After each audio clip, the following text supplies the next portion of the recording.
We are STEM scholars, and we're here to teach you about the world. Imagine that you have a list of numbers. They're not in order, they're all jumbled up. But you need them to be in order. How would you arrange them so that they're in the right order? What if that list of numbers was 100 numbers long, or 1,000, or 1,000,000 numbers long? How would you be able to do that with all of those numbers? This is what your computer does all of the time.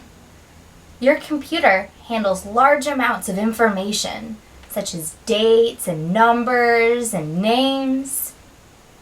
Because your computer is dealing with so much information, it's important for it to do all of its calculations, such as sorting, as fast as it possibly can.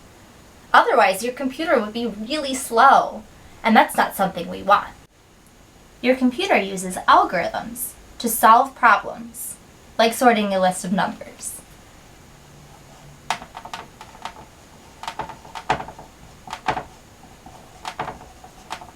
An algorithm is a step-by-step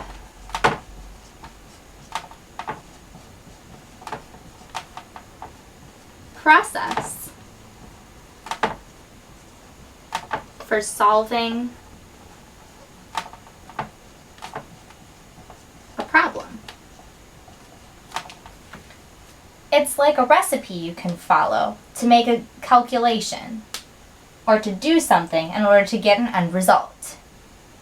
So your computer uses an algorithm for things like sorting dates or for doing long calculations. Let's start by talking about the bubble sort algorithm. You start at the beginning of the list. Then you compare numbers that are next to each other. If they are out of order, switch them. Then you move on to the next two numbers. You keep doing this, comparing two numbers at a time, until the entire list is in order. Let's try applying the bubble sort algorithm to this list of 8 numbers. These numbers are 7, 18, 4, 30, 42, 25, 23, and 11. Obviously, these numbers are not in order. Let's put them in order using bubble sort. Let's start by comparing the first two numbers, 7 and 18.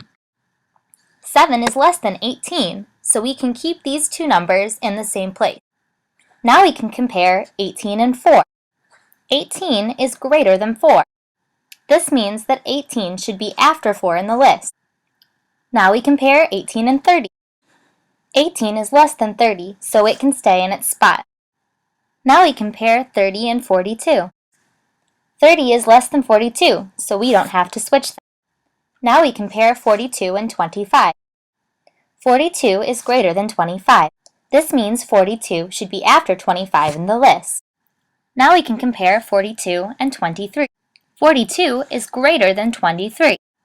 42 should be after 23 in the list. Now we can compare 42 and 11. 42 is greater than 11. So we should move 42 to after 11 in the list. We have now made our first pass through the list. 42 is the greatest number in the list, so it has reached the end. Now we start at the beginning again and compare 7 and 4. 7 is greater than 4.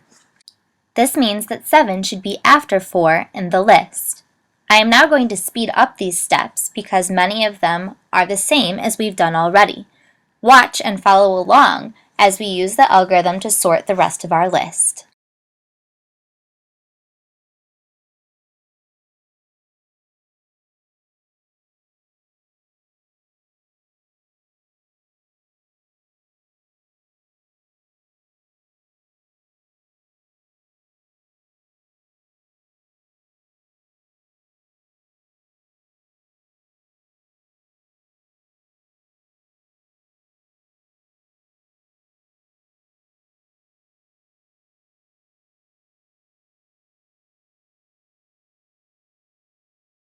Now our list is sorted. It definitely took a lot less time than if we had just randomly sorted our list with no algorithm at all.